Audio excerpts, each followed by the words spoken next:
حبيباتي متابعيني، اليوم جيتكم بفيديو جديد. اليوم راح اسوي للعشاء.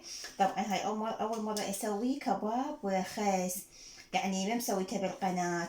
والطريقة هو هذا قدامكم. الخس ناخذ الورق مالته الفوق ونغسله غسيل زين من يعني الاوساخ البيه، ويا الخس اثرمه بالايد، مو بمحضرة الطعام، اثرمه بالايد ثرم عادي. من اثرمه اخلي وياه مجموعة من هاي الورق مال البصل الاخضر. هسه نقول بسم الله ونبدا الطريقة. اشوفكم بالثرم شلون اثرم الخشن. طبعا ما يحتاج توقيت، سهل وسريع، والطعم مالته مقرمش وكلش طيب. لا يحتاج للحم ولا تخلولي، مجرد الورق مال الخس والبصل الاخضر والورق مالته، وللطعام نضيف طماطة وحدة نثرمها بالايد. شوفوا حبيباتي متابعيني، هذا الثرم مالته هالشكل يكون، يعني شوية مو كلش ناعم، يعني زين وسط. نرجعها نثرم هاي.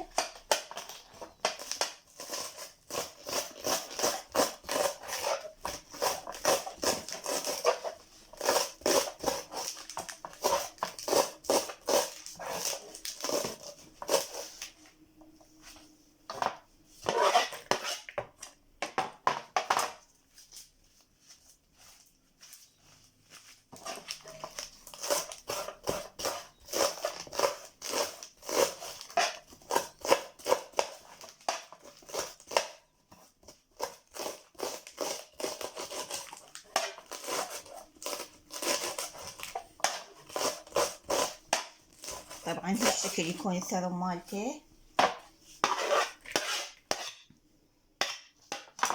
طبعا انا عندي هاي الكمية بعدين اكملها، بس حتى اشوفكم. هذا الورق مال البصل الاخضر تاخذون يعني انتو حسب الكمية تردون تسوونها، يعني كمية الاشخاص، وعادي حتى لو يبقى ثاني يوم يعني مو يعني ما عليه شيء. هذا الورق مغسول ونظيف، والثرم مالته هم هالشكل يكون.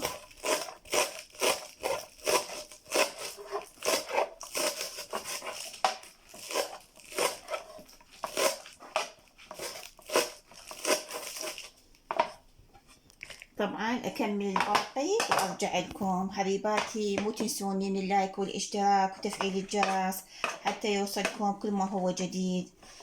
اكمل وارجع لكم. متابعيني حبيباتي هسه رجعت لكم. هنا طبعا كملت الثرم، الورق مال الخس والورق مالتي البصل بدون اي اضافات. هنا شوفوا، هنا كملته. هنا أنا عندي طبعا طماطة متوسطة الحجم، 3 أو 4 يعني طماطة 4 حبات. هنا أنا راح أضيفها على الورق مال الخس. نعم. هسه عندنا التوابل. هنا أنا أخلي ملعقتين من الكركم، ملعقتين من بهارات الجدر يعني كاري. هنا أنا عندنا قليل من الكمون، أهم شي طبعا الكمون، بالإضافة إلى ملعقة أو نصف ملعقة ملح الطعام.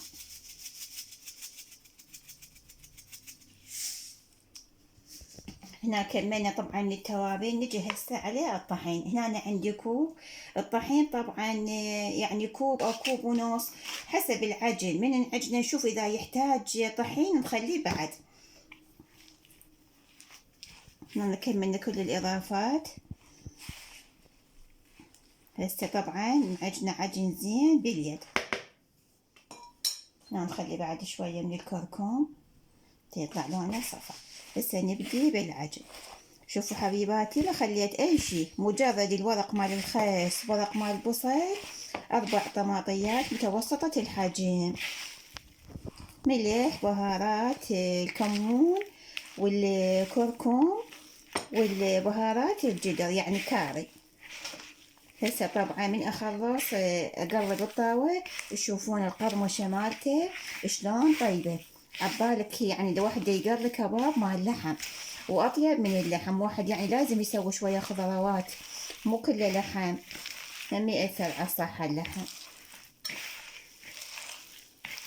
طبعا عجنه عجن زين حتى يتماسك، لا هو لين ولا هو يعني صلب.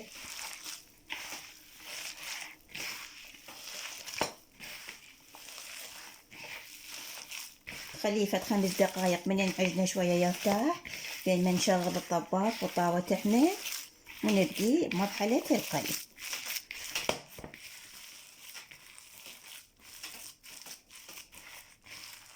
يعني ما يحتاج بعد طحين، خليت كوب ونص، انتو حسب الكمية تثرموها، يحتاج كوبين او اقل. انا خليت كوب ونص مال طحين. هاي هنا كملته يرتاح شوية 5 دقايق بين ما احمي الطاوة واقلي واشوفكم النتيجة النهائية. هسه حبيباتي رجعت لكم شلون راح نقلي كباب الخس بالطاوة. هنا خليت مقدار من الزيت، وهسه نبدي نقلي. بسم الله.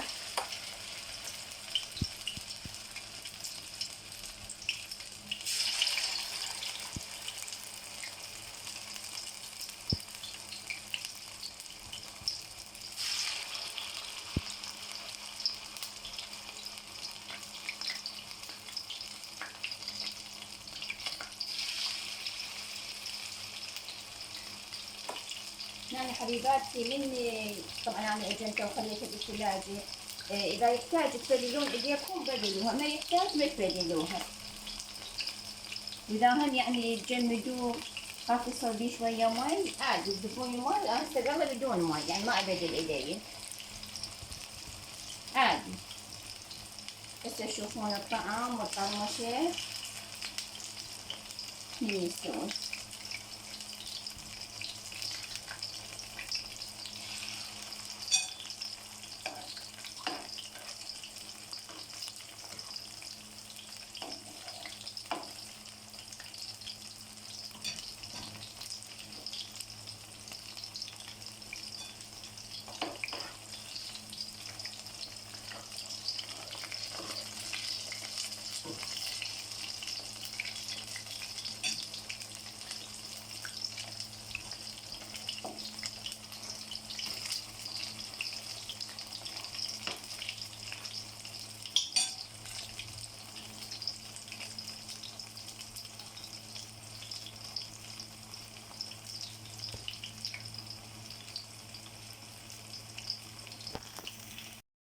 حبيباتي وهنا كمل عشاءنا متواضع. هذا كباب الخس، شوفوا شلون صار جاهز. هاي هنا زلاطة خس ولهانة، وهاي العنبة والشاي على النار.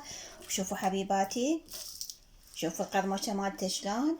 وسهمنا وسهمكم بألف عافية. لا تنسونا من اللايك والاشتراك، كل ما مشترك يشترك حبيباتي. مع ألف سلامة.